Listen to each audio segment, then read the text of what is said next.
Welcome to the Sports World 1869, a world so large, you're a part of it whether you know it or not. Week 3 of baseball has happened, and we're going to talk about it in the third edition of the Week of Review. So stay tuned and watch, because if you don't, I'm going to bean you in the face. So this week was quite exciting, and we're going to talk about a few things as to why that is. Number one would have to be the Mets.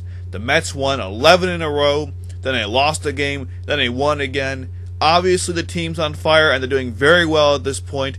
Not sure how long that's going to last, but as of right now it's quite exciting to see. Also, snow was falling in baseball, which is not something you see often, but cool to see, especially in the Pirates game when Arismendi Caminero, he was running 100 miles per hour to Jorge Soler in the snow, and Soler couldn't do much, he struck out to it. So it was kind of funny to see. In fact, some people were joking that when the Cubs came to bat, the Pirates turned on the snow, and the reason why that's significant is because when the Pirates came up to bat, the snow was gone, so they thought it was, something they did. Obviously, not the case, but something amusing nonetheless to watch. Also, there was a massive fight between the Royals and the White Sox, and if you've not seen it, go watch that right now. Don't watch this video, go watch that, then come back here, because that fight was exciting and amazing, and it was so cool. I mean, obviously you don't want fights to happen, but when they do, you enjoy them and it's exciting. Notable injuries out this week. First off, Joe Nathan is out for the season, which is unfortunate for the Tigers. Joe Nathan was not exactly an amazing reliever, but when you lose bullpen help, especially on a team like the Tigers where that's all they need right now and they don't have much of it, it might hurt a lot. Adam Wainwright was put on the 15-day DL, and it might be the end of the season for him. If that is the case, the Cardinals are going to have some problems because they need him. Matt Cain on the Giants has some injury issues. I'm not sure how serious it is, but at least it's 15-day DL. Yasiel Puig on the Dodgers also is on the 15-day DL, which is very significant. And the Brewers have some issues with Lucroy and Carlos Gomez are out. And that team was having problems already, but with those two guys out of the picture, a lot more losses to come, unfortunately. Also, the Cubs reliever Neil Ramirez is also out for a bit. One more thing to note, Josh Hamilton on the Angels is being traded to the Texas Rangers. I don't know exactly why this is happening. If you look at the Texas Rangers, they need pitching, not hitting. So I don't know why this is going down. Also, I think Hamilton is still injured, so I don't know exactly what's going on with that, but that's also happening apparently. Anyways, this is what's basically going on in the news. Now let's give out the awards of the week. So let's start with Best Starter of the Week. The nominees are Aaron Harang, Zach Greinke, Michael Wacha, Dallas Keuchel, and Alfredo Simon. And the winner is Dallas Keuchel. The reason why I put all these guys on this list is because they all had amazing starts this week, especially Simon. He was really good out there.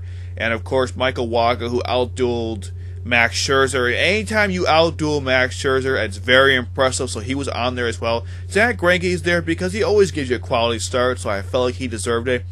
But I'm giving it to Dallas Keuchel because he went the distance against Oakland. He went 9 innings, no runs allowed, and in my opinion, I know that 6 innings is a quality start, and anyone who goes 6 innings is pretty good, but when you go 9 innings and allow no runs, you're the player of the week, and he is definitely the starter of the week. Let's talk about the worst starter of the week, and there was a lot of bad pitching this week. That would probably be the theme of this week, was bad pitching.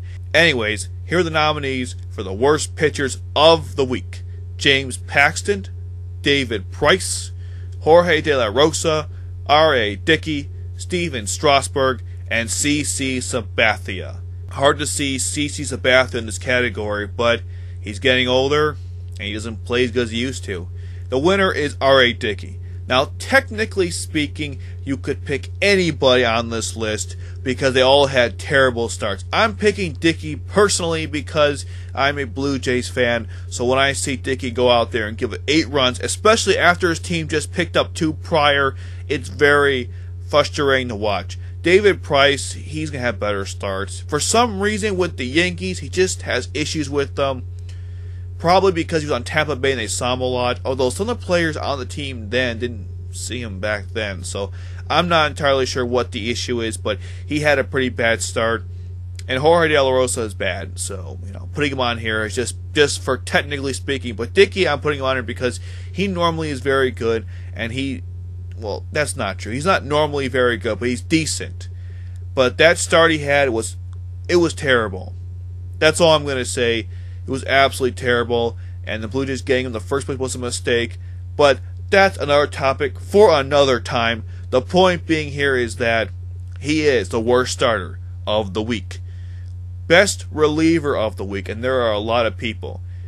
Familia of the Mets, Trevor Rosenthal, Joaquin Soria, Jason Grilli. I know another week with him on here. It's still impressive. Craig Kimbrell, David Robertson of the White Sox, and the winner is going to go to David Robertson. And the reason why is because he's been pitching so much out of the bullpen for the White Sox and giving them the victories, especially when the White Sox are not scoring that much and having issues. He has been so reliable out of the bullpen and helping them out. I have to give it to him. The White Sox have been having issues lately, and he seems to be the only good thing going this week. Obviously, Abreu was pretty good too, but he gets it. I was tempted to give it to Craig Kimbrell again, and could easily give it to him again because he had another good week. And so did Familia, because the Mets won 11 games in a row, as I mentioned earlier, and one of the reasons why is because they have a good closer. But I'm giving it to Robertson because of the fact that he's been a workhorse for this team, and he continues to go out there and pitch every single time they need him, and he's been so good so far, and that's why I give it to him. Worst reliever of the week, and there were so many blowout games. There's so many to pick, so here are just some. We got Justin D. Fratis, Hendricks of the Blue Jays, Christian Frederich, and LaTroy Hawkins, and you could just keep going and going and going. I'm going to give it to LaTroy Hawkins for one basic reason. If you see his ERA, it's like 12.50. I think he is the worst reliever of this week, but there was a lot of bad pitching, as I mentioned before, but I'm going to give it to LaTroy Hawkins. I think the rest of these guys can do better. Him, not so much. There is a reason why this is his last season in baseball. Best defense of the week. The nominees are Nolan Arenado's double play against the Giants, Freddie Galvis's on-the-floor throw to first, which was very impressive. You should watch that too in the highlights. And Juan Lagares' amazing catch against the Braves. And I'm going to give it to Nolan Arenado. The guy is just so talented at what he does, and I just picked this game. But you watch any game with this guy, and he's clearly a Gold Glover candidate. He shows it on the field, and he's fantastic. Any player with Nolan Arenado should be on this list. I just chose the one that most people were watching. Worst defense of the week would have to be the Nationals. There was that one game against the Cardinals where they were throwing the ball around, and it wasn't getting to anybody. The Cardinals scored, I think, 2 runs off errors. It was pretty sad to watch. The defense was a lot better this week, and the reason why I think that was is because I was going through all the plays of the week, and I found a lot more good defensive stuff than bad defense, which is nice because in the first week it was not the case. But in this week, it's been a lot better. There are still teams that are making errors, like the Reds, but in general, defense has been a lot better, so it was hard to find bad defense. But I did anyways. Best home run, I got a few of them. First off, Giancarlo Stanton's home run that went into the bullpen, very impressive. I also got Edwin Encarnacion's second or third deck blast in the Rogers Center. I also have Nelson Cruz's home run. I have Bruce and Frazier's grand slams, and you can put Josh Donaldson's home run. That was impressive too. But I'm going to give it to Giancarlo Stanton. Man, that was a shot. I think they said that was the first time ever anyone's ever hit a home run into a bullpen of that distance. So that was very impressive. I got to give it to the man. Maybe the contract wasn't a waste of money after all. No, it actually was a waste of money. I'm just joking. But it was still cool to see it. Nonetheless, that guy is quite a beast. For best hitter of the week, I have a few people. I have Nelson Cruz, Adrian Gonzalez, Mark Teixeira, D. Gordon, and Adam Jones. The winner is going to be Nelson Cruz because he leads the league in RBIs and home runs, and this man has been smashing it since last week. And this week, too, I think he's figured it out. He's doing a very good job, and he should definitely be proud of himself. Of course he is. He got that nice contract. Mark Teixeira, I'm glad I'm putting him on here because that guy has gone through so many injury stints. It's finally nice to see him actually hitting home runs for the Yankees. Not exactly a Yankees fan, but seeing Mark Teixeira doing good stuff out there, it's nice to see that. I hate it when he's always on an injury because he's actually a great player. It's just stuff happens, unfortunately.